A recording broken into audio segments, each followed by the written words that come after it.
আচ্ছা, আপনার কাছে কি মনে হয় আপনার সফলতার জন্য কেউ একজন আপনার চাকরি দিবে, আপনাকে ভালো দেবে, আপনাকে ঘরবাড়ি করে দিবে, আপনার ভবিষ্যৎ গড়ে দিবে, এটা কি আপনার তার বিশ্বাস হয়?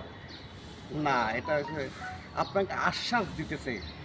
আমাদের সমাজে সার্টিফিকেট দেখে সবাই তার মূল্যায়ন করে, তার কার্যকলাপ, তার প্রতিষ্ঠিত দেখায় তাকে সবাই সম্মান করে। আপনাকে কে কি করবে এটা খুব ভুয়া কথা, মিথ্যা কথা। আপনাকে অমুকে চাকরি দেবে, অমুকে ক্ষমতা আসলে আপনাকে বিদেশ ভাড়ায় দিবে, অমুকে আপনাকে ঘর বাড়ি করে দেবে, এটা ভুয়া, একদম ভুয়া করা। আপনাকে শুধু ইউজ করা। আপনি নিজেকে নিজে প্রতিষ্ঠিত করতে হবে, আপনার নিজেকে নিজে পরিশ্রম করে উঠতে হবে এই সমাজে।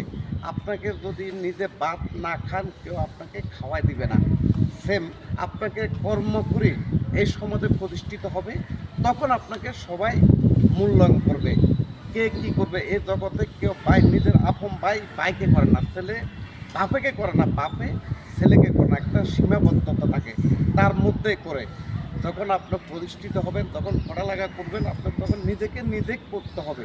তা ভাই, আসেন, কর্ম করেন, কারো আশা বসে থাকবেন না। কেউ 2 টাকা দিবে, সেটা যদি চলবেন, আপনাকে ভালো চোখে দেখবে না। এক কথাই বললাম, মানুষ প্রতিষ্ঠিত লোককে, যোগ্যতা সম্পন্ন লোককে সম্মান করে এই সমাজে।